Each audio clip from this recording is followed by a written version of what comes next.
नमस्कार दोस्तों, मेरे YouTube चैनल एसएस एनालिसिस पर आपका फिर से एक बार हार्दिक स्वागत है। आज हम चर्चा करेंगे निफ्टी इंडेक्स की और उसके बाद मेरी कोशिश होगी कि बैंक निफ्टी को भी एनालाइज किया जाए। तो यहाँ आप देख रहे हैं निफ्टी इंडेक्स का एक वीकली चार्ट। मैं आज वीकली चार्ट से इसलिए शुरुआत कर रहा हूँ क्योंकि वीकली चार्ट में एक काफी क्लियर पिक्चर निकल कर आती है एक लॉन्ग टर्म ट्रेंड की कि निफ्टी में पिछले कुछ हफ्तों में किस तरह का ट्रेंड रहा है और अब किस तरह का रह सकता है। तो इसको जानने के लिए हम एक वीकली टाइम फ्रेम में देख रहे हैं कि किस तरह की मूवमेंट्स रही। इस ट्रेंड को जानने के लिए आइए चलते हैं सन 2017 में। यहाँ आप देख रहे हैं कि जुलाई 2017 में निफ्टी की मूवमेंट्स किस तरह रही जब निफ्टी 10,161 के स्तर पर था और यहाँ निफ्टी में काफी वॉलेटिलिटी थी इन स्तरों पर। ये जो लेवल है 9,976 का, ये निफ्टी के लिए एक काफी इंपॉर्टेंट लेवल रहा है पिछले काफी टाइम में, जिसे मैं एक एवरेज लेवल मानता हूँ जिसके ऊपर या नीचे निफ्टी काफी एक्टिव हो जाता है। तो यहाँ आप देख रहे हैं कि बार बार निफ्टी ने इस लेवल पर सपोर्ट ली। यहाँ आप देख सकते हैं कि मार्च 2018 में यहाँ सपोर्ट ली और उसके बाद निफ्टी ने एक अप ट्रेंड मेंटेन किया। जब ट्रेड वार की शुरुआत हुई थी सितंबर 2018 में, तो निफ्टी इस तरह पर था, यानी 11,778 पर, जहां से निफ्टी में एक भारी बिकवाली देखी गई और निफ्टी ने फिर आकर इन्हीं स्तर पर एक सपोर्ट ली। यहाँ आप देख सकते हैं कि अक्टूबर 2018 में यहाँ निफ्टी ने एक अच्छा सपोर्ट दिया और फिर इन्हीं स्तरों से एक अपवर्ड रैली निफ्टी में देखने को मिली, जहाँ निफ्टी को इमीडिएट रेजिस्टेंस मिला फिर से इस स्तर पर, और ये स्तर है 10,854 का। तो ये भी एक इम्पोर्टेंट सपोर्ट या रेजिस्टेंस लेवल मैं कहूंगा इसे निफ्टी इंडेक्स के लिए। यहाँ निफ्टी में जब नीचे से ऊपर जाता है तो यहाँ एक टफ रेजिस्टेंस देखी जाती है और यदि इस टफ रेजिस्टेंस लेवल को निफ्टी तोड़ जाता है तो यहाँ से निफ्टी में एक रैली भी देखी जाती है। परंतु आप यहाँ नोटिस कर सकते हैं कि जब भी निफ्टी ने इस ट्रेंड के ऊपर जाने की कोशिश की तो हमने निफ्टी में एक भारी सेल ऑफ देखा, जहाँ की निफ्टी ने वापस इन्हीं स्तर पर आकर सपोर्ट ली है बार बार, जैसे कि यहाँ देखा आपने। उसके बाद फिर से निफ्टी में एक अप ट्रेंड जारी हुआ और जब निफ्टी ने मार्च 2019 में इस इमीडिएट रेजिस्टेंस को तोड़ा 10,850 की, तो निफ्टी में फिर से हमने एक बढ़त का दौर देखा जब निफ्टी ने कोशिश की इस अप ट्रेंड लाइन के ऊपर सस्टेन करने की, परंतु फाइनली सस्टेन नहीं कर पाया। और आप यहाँ देख सकते हैं निफ्टी में फाइनली एक बियरिश कैंडल डेवलप हुआ। इस बिकवाली के चलते निफ्टी ने वापस 10,854 के स्तर पर जाकर सपोर्ट ली है। इस सपोर्ट को मेंटेन किया।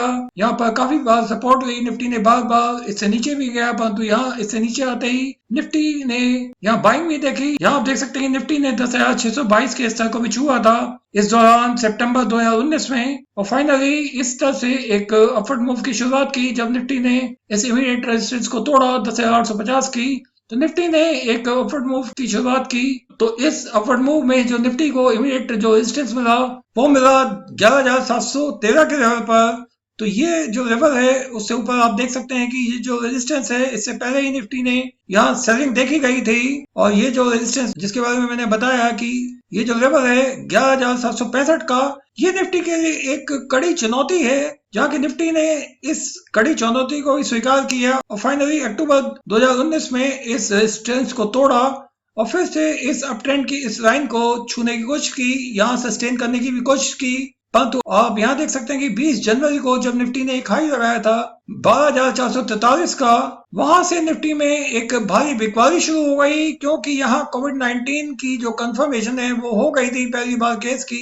कोविड-19 एक महामारी का रूप ले सकता है, जिसके चलते निफ्टी में भारी सेलिंग प्रेशर जारी रहा और फाइनली हमने निफ्टी को 17 फरवरी से इस तरह से यानी 12,110 से एक तेज गिरावट में आते हुए देखा, जो कि पूरे मार्च के महीने में जारी रही, जहां 23 मार्च को निफ्टी ने अंततः 7,547 के स्तर को भी छुआ था। तो हम यहाँ देख सकते हैं निफ्टी इस लोअर एंड के भी नीचे आ चुका था। इस गिरावट में आप देख रहे हैं कि निफ्टी इसके भी नीचे आ गया था, जहां से निफ्टी में एक खरीदारी देखी गई और काफी अच्छा रिवर्सल भी निफ्टी ने देखा मार्च 2020 के महीने में, और फिर से एक अपवर्ड मूव जारी रहा निफ्टी में। जहाँ की निफ्टी ने अब फिर से एक बार रेजिस्टेंस फेस की है जून 2020 में, जहां आप देख सकते हैं कि निफ्टी ने वापस एक वीकली टाइम फ्रेम में वापस इन्हीं लेवल्स पर एक रेजिस्टेंस फेस की। यहाँ आप देख सकते हैं कि पिछले से पिछले हफ्ते में आप देख सकते हैं कि यहाँ निफ्टी ने एक सेल ऑफ देखा, जहां की निफ्टी नीचे इस सेल तक आ गया था, यानी 11,307 तक। तो उसके बाद से फिर जब शुरुआत हुई निफ्टी में पिछले हफ्ते की, तो आप देख सकते हैं निफ्टी ने एक लो लगाया 11,214 का, जहां से निफ्टी में एक वापसी देखी गई और निफ्टी फाइनली 11,464 पर बंद हुआ है। परंतु यहाँ मैं आपको एक बड़ी इंपॉर्टेंट चीज आपके साथ डिस्कस करूंगा। यहाँ आप देख रहे हैं कि 200 डेज एक्सपोनेंशियल मूविंग एवरेज नीचे आ गया है 200 डेज मूविंग एवरेज के, जो कि एक बियरिश क्रॉसओवर है एक वीकली टाइम फ्रेम में, जिसकी वजह से निफ्टी में ये गिरावट जारी रह सकती है। तो अब देखना है कि क्या निफ्टी आने वाले हफ्ते में 10,850 की जो सपोर्ट है इसको डिफेंड कर पाता है या नहीं। यदि निफ्टी ने इसके नीचे एक सस्टेनेबल मूव लिया, यानी 10,780 के लेवल को यदि तोड़ दिया निफ्टी ने, फिर हम निफ्टी को आने वाले हफ्तों में इन लेवल्स पर सपोर्ट देते हुए देखेंगे, जहां की इमीडिएट सपोर्ट होगा 10,514 का और उससे अगला सपोर्ट होगा 10,337 का।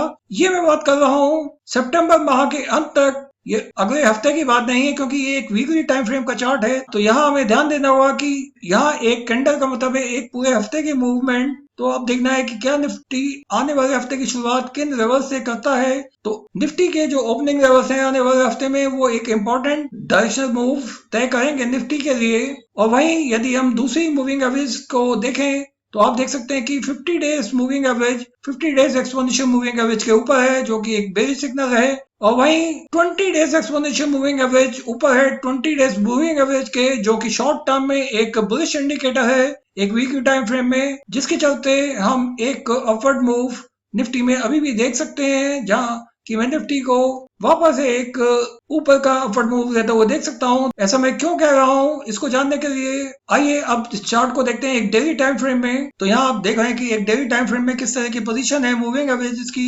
तो यहाँ आप देखें कि 200 डेज एक्सपोनेंशियल मूविंग एवरेज ऊपर है 200 डेज मूविंग एवरेज के। तो ये एक बुलिश इंडिकेटर है, जिसके चलते निफ्टी इंडेक्स एक स्ट्रॉन्ग अपवर्ड मूव दिखा सकता है, यहाँ तक वापसी हो सकती है, हो सकता है एक कोशिश हो इस लेवल तक दोबारा जाने की। परंतु यहाँ यदि आप दूसरी मूविंग एवरेज को देखें, जो कि आप देख सकते हैं कि 50 डेज एक्सपोनेंशियल मूविंग एवरेज नीचे है 50 डेज मूविंग एवरेज के, और वहीं 20 डेज एक्सपोनेंशियल मूविंग एवरेज नीचे है 20 डेज मूविंग एवरेज के, जो कि निफ्टी में आने वाले सेल ऑफ को दिखाते हैं, जहां की निफ्टी को गिरावट में इन लेवल्स को डिफेंड करना होगा, जहां की इमीडिएट सपोर्ट निफ्टी को मिलेगा इचिमोकू क्लाउड के अपर एंड पर, जहां की 200 डेज एक्सपोनेंशियल मूविंग एवरेज भी है, और ये लेवल है 11,050 का, जहां की निफ्टी सपोर्ट ले सकता है। और यदि निफ्टी ने इस सपोर्ट को भी तोड़ा, तो ये जो लेवल है 10,865 का, यहाँ निफ्टी को एक स्ट्रॉन्ग सपोर्ट मिलेगा, क्योंकि उसके ठीक नीचे 200 डेज मूविंग एवरेज है, जो कि 10,794 पर है, जो कि निफ्टी के लिए एक डेली टाइम फ्रेम में काफी एक स्ट्रॉन्ग सपोर्ट है। जहां तक कि यदि निफ्टी आता है किसी गिरावट में, तो इन लेवल से हम निफ्टी में एक अच्छा रिवर्सल भी देख सकते हैं आने वाले दिनों में। तो दोस्तों यहाँ काफी सतर्कता की जरूरत है, क्योंकि यदि निफ्टी ने एक अपवर्ड मूव लिया आने वाले हफ्ते में किसी भी वजह से, तो इसके ऊपर है एक बुल स्ट्रैपिंग जोन इन लेवल्स तक, यानी ये जो जोन है ये बुल स्ट्रैपिंग जोन मैं कहूंगा, क्योंकि ये एक ऐसी जोन है 11,765 के ऊपर। यहाँ आपको लगेगा कि सब कुछ ठीक ठाक है, परंतु यहाँ पर FIs और DIs जो होल्डिंग्स हैं उनको बेचना शुरू कर देते हैं, जहाँ की आम जो निवेशक है वो ये सोचता है कि निफ्टी अभी और ऊपर जाएगा और पीछे हाइस को तोड़ेगा। तो हो सकता है कि निफ्टी फिर से इन लेवल्स को तोड़ने की कोशिश करे जो उसने पीछे हाई बनाया था, क्योंकि यहाँ निफ्टी फिर से एक बार कोशिश कर सकता है डबल टॉप फॉर्म करने की, जो कि 12,423 के ऊपर होगा। यदि निफ्टी इन लेवल्स तक पहुंच भी गया, तो यहाँ से निफ्टी में एक भारी सेल ऑफ देखा जाएगा, जहाँ की निफ्टी को इन सपोर्ट्स को भी बचाना मुश्किल हो सकता है। यदि निफ्टी ने 10,850 की सपोर्ट को तोड़ा गिरावट में आने वाले हफ्तों में, तो मैं इस गिरावट में निफ्टी को इन लेवल्स पर ही आता हुआ देख सकता हूँ, क्योंकि जैसा कि मैंने आपको बताया कि निफ्टी में एक ट्रेंड चल रहा है सिक्वेंशियल बेसिस पे, जाके निफ्टी इस ट्रेंड के अपर एंड को छूता है और फिर नीचे स्तर को भी छूता है। तो हो सकता है निफ्टी एक अप ट्रेंड में इस जोन के अपर एंड को छूने की कोशिश करे, परंतु वहां जाते ही एक भयानक सेल ऑफ निफ्टी में देखने को मिलेगा, जब जो कि निफ्टी को नीचे वापस इन निचले स्तरों तक धकेल सकता है। तो दोस्तों आपको यहाँ सतर्क रहने की जरूरत है। जब भी कोई गिरावट शुरू होगी इन स्तरों से तो वो एक बड़ी गिरावट होगी, जैसे मैं खड़ी गिरावट कहूंगा निफ्टी इंडेक्स के लिए। तो आइए दोस्तों अब चलते हैं बैंक निफ्टी की ओर। तो यहाँ आप देख रहे हैं बैंक निफ्टी का एक वीकली टाइम फ्रेम का चार्ट, जहाँ की बैंक निफ्टी ने एक हाई लगाया था 32,597 का, और वहां से एक लगातार गिरावट देखी जो कि एक खड़ी गिरावट थी बैंक निफ्टी में, जहाँ की बैंक निफ्टी ने फाइनली 23 मार्च को 16,183 के लेवल को छू लिया था। वहां से एक वापसी तो देखी गई, परंतु ये वापसी उतनी तेज नहीं है जितनी की निफ्टी की। परंतु इस वापसी में बैंक निफ्टी उन स्तरों को नहीं छू पाया जिस तरह की वापसी हमने निफ्टी में देखी।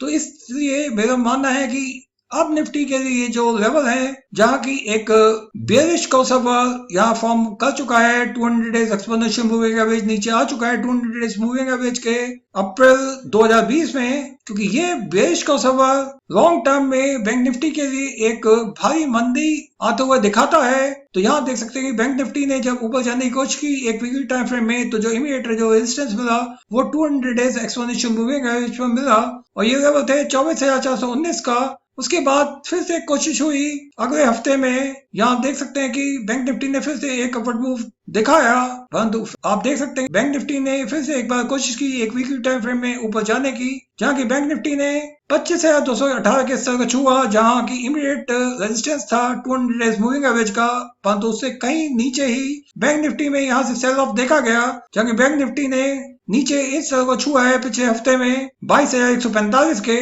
तो बैंक निफ्टी में जो पिछले हफ्ते के मूवमेंट है वो काफी एक बेरिश प्रेशर दिखा रहे हैं, जहाँ की बैंक निफ्टी ने 20 डेज एक्सपोनेंशियल मूविंग एवरेज पर सपोर्ट तो ले रही है, उसके ऊपर ही क्लोज किया है। तो अब देख रहे हैं कि आने वाले हफ्ते में बैंक निफ्टी किस तरह की शुरुआत करता है। क्या बैंक निफ्टी एक गैप डाउन ओपनिंग के साथ शुरुआत करता है या एक gap up opening bank Nifty दिखाता है? इससे काफी कुछ डायरेक्शन मूव आने वाले हफ्तों के लिए तय होगा बैंक निफ्टी में। परंतु मेरा मानना है कि अभी भी ये जो लेवल है ये एक टफ रेजिस्टेंस का काम करेंगे बैंक निफ्टी के लिए। हर बढ़त में इन लेवल से सेलिंग देखी जाएगी, क्योंकि ये जो रेजिस्टेंस जो जनरेट हुई है ये एक बेरिश क्रॉसओवर फॉर्म होने के बाद हुई है एक वीकली टाइम फ्रेम में बैंक निफ्टी के। और वहीं यदि दूसरी मूविंग एवरेज की स्थिति को देखें तो 20 डेज एक्सपोनेंशियल मूविंग एवरेज ऊपर है 20 डेज मूविंग एवरेज के, जो कि एक स्ट्रेंथ प्रदान करता है बैंक निफ्टी को। परंतु वहीं आप देख सकते हैं कि 50 डेज एक्सपोनेंशियल मूविंग एवरेज नीचे है 50 डेज मूविंग एवरेज के, जो कि इमीडिएट एक बेरिश प्रेशर दिखाता है बैंक निफ्टी में। तो कुल मिलाकर सिग्नल मिक्स्ड है, जहां की बैंक निफ्टी में हर बढ़त पर हम सेलिंग देखेंगे, क्योंकि ये लेवल बैंक निफ्टी को एक कड़ा रेजिस्टेंस प्रदान करेंगे आने वाले हफ्तों में। तो दोस्तों मेरा ये वीडियो देखने के लिए आपका बहुत बहुत धन्यवाद। यदि वीडियो आपको अच्छा लगा हो तो अपने ज्यादा दोस्तों के साथ शेयर करें। Thank you.